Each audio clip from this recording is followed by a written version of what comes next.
jërë ngeen jëf ñaar fukki bakkan ak ñeent di 24 la Sénégal nee nañu faatoote nañu ci géej gi ci mbëkk mi Barça wala Barsaq yëral xët njëkk yéenekaay bi gaal gu yeboon ay nit doon dem bitim réew moo suux ci waxi ndar yi bu yóbboogum ñaar fukki nit ak ñeent jur ñeent fukki blessé ak juróom Vox Populi nañu loolee mooy bilaa bi waaye bilaa bi mën naa gën a tar ndax gaal gi ba muy départ ñetti téeméeri doomi aadama ak ñaar fukk ak juróom-ñaar la yeboon ñoo ngi ci wax ñaar fukk ak ñeent yu ca faatu di ci wax ñaar fukk ak benn yu ca blessé te ñoom lañu gisagum ba tax journal bi laaj ñeneen ña ca des ana fan lañu mujj libération nañu ca waaxi goxu mbaj ga ca ndar fa la jëye ji xewe gaal gi teer démb ca plage bu salsal libé nee nañu ca Joal fa la déparé woon bi mu déparé ak bi ñu koy gis ci ñetti fan ci la toll fi ñu toll nii yéenekaay bi nee nañu ñoo ngi wax ñaar fukki nit ak juróom-benn yu ca faatu ak ñu bari ñu cay réer tir bi nañu gaalub loo ca gu yeboon ñetti téeméeri nit ak juróom-ñeent yu fab woon mbëkk wutali Espagne gaal gi ca Joal fa la jóge woon ba mu demee ba yegg ci géejug Espagne gi ca la leen espagnol yi refoulé yoon wi jaxasoo ci boppu capitaine bu yoroon gaal gi xamutul fan lay jaar ci la décidé ne dafay dellu si Sénégal bañu ci xew-xew ci l'observateur nañu gaal gi demoon na ba Maroc laata muy jël yoonu dellu si Sénégal ñaar fukki nit ak ñeent yi ca faatu l'observateur bind ko ci xëtamu njëkk ba bind ne diwaan bii di Ndar mi ngi dund jëyee immigration clandestine Walf Quotidien dañu wax ne dëkk bii di Ndar li mu ñàkk ci mbëkk mi jéggi na dayo ne bi coow mbëkk mi wëndiwaatee ci réew mi ak léegi li ci Saint-Louis ñàkk jege na juróom fukki nit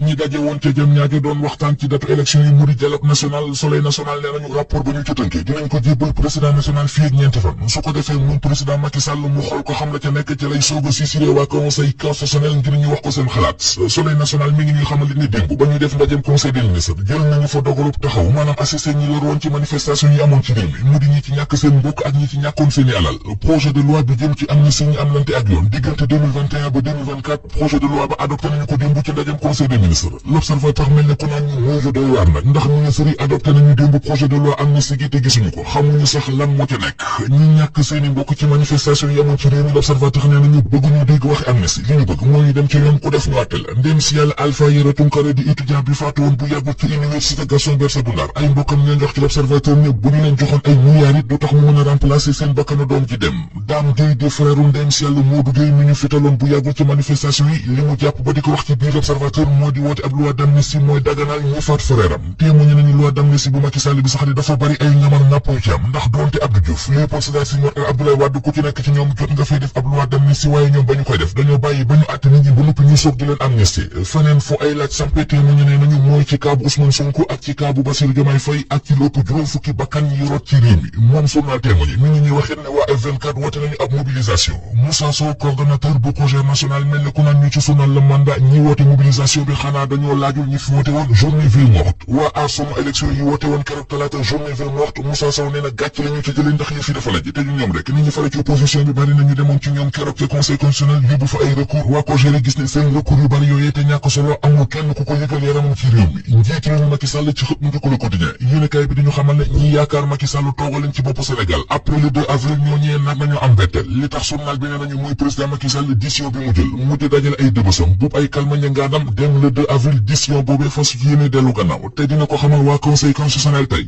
démb la ñu àtte mbir mu yéene ci tribunal bu Mbour point actu moo ko bind ci xëtamu njëkk mu di benn waay bu doon corriger jabaru xaritam ba dóor ko kurpañ ci bët coow la teere tribunal